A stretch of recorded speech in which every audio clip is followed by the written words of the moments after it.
365 দিন পেরিয়ে যাওয়ার পরও এখনো অপরাধী তথা ধর্ষকদের ধরা হলো না কেন? প্রশাসন জবাব চাই, জবাব দাও। ইনকিলাব জিন্দাবাদ। দিনের পর দিন যায়, এখনো কোর্টে অপরাধীদের নাম প্রকাশ করানো হলো না কেন? রাজ্য সরকার জবাব চাই, জবাব দাও।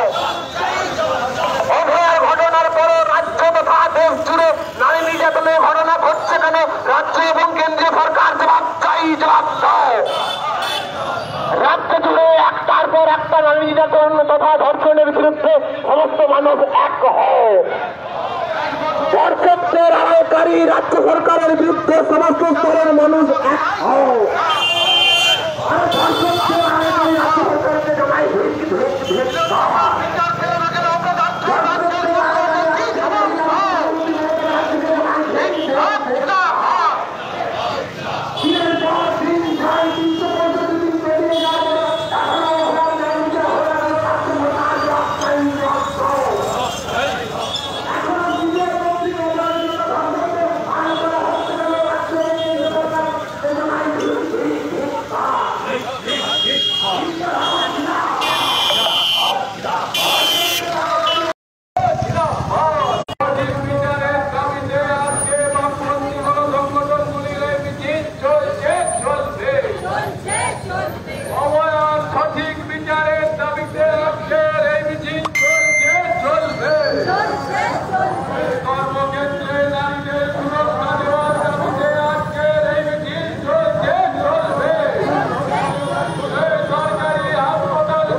এখনো পর্যন্ত বিচার হতো না কেন? প্রশাসন জবাব চাই, জবাব দাও। বিচারহীন 365 দিন কাটানোর পরও সিবিআই এখনো কোর্টে তাদের চার্জশিট পেশ করতে পারলো না কেন? প্রশাসন জবাব চাই, জবাব দাও। এইভাবে রাজ্য এবং কেন্দ্রীয় সরকার কর্তৃক অপরাধীদের আড়াল করা হচ্ছে কেন? রাজ্য এবং কেন্দ্রীয় সরকার জবাব চাই, জবাব দাও। অপরাধী তথা ধর্ষকদের এইভাবে আড়ালকারী রাজ্য এবং কেন্দ্রীয় সরকারকে জানায় ঠিক ঠিক ঠিক।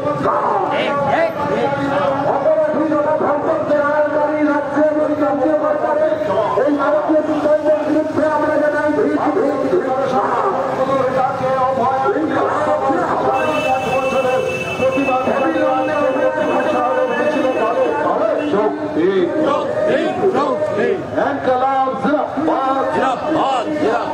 দোষীরা এখনো শাস্তি পেল না কেন? রাজ্য সরকার জবাব চাই, জবাব দাও। তিলোত্তমা খুনি ও ধর্ষকরা এখনো শাস্তি পেল না কেন? রাজ্য সরকার জবাব দাও। এই তিলোত্তমা খুনের তদন্ত এখনো শেষ হলো না কেন? কেন্দ্র সরকার জবাব দাও। ইনকিলাব জিন্দাবাদ। তিলোত্তমা থেকে তামান্না লাগাতার নারীদের খুন ধর্ষণের বিরুদ্ধে আজকের মিছিলে দলে দলে যোগ দিন। ইনকিলাব জিন্দাবাদ। তিলোত্তমার খুন ধর্ষণের বিচারহীন 1 বছরের বিরুদ্ধে প্রতিবাদ জানিয়ে আজকের মিছিলে দলে দলে যোগ দিন। তিলোত্তমার খুনি ও ধর্ষকদের শাস্তির দাবিতে আজকের এই মিছিলে দলে দলে যোগ দিন। ইনকিলাব জিন্দাবাদ। ইনকিলাব জিন্দাবাদ। সাম্প্রতি গণসংগঠনের সময়ে তিলোত্তমার বিচারকে এই মিছিল চলছে। 1 বছর অতিক্রান্ত হয়ে যায়।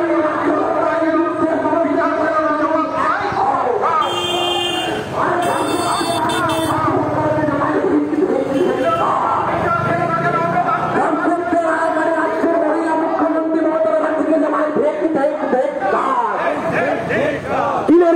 দিন চাই, 365 দিন কেটে যাওয়ার পরে এখনো অভয়ার ন্যায় বিচার হবে না কেন? রাজ্য সরকার জবাব চাই, জবাব দাও।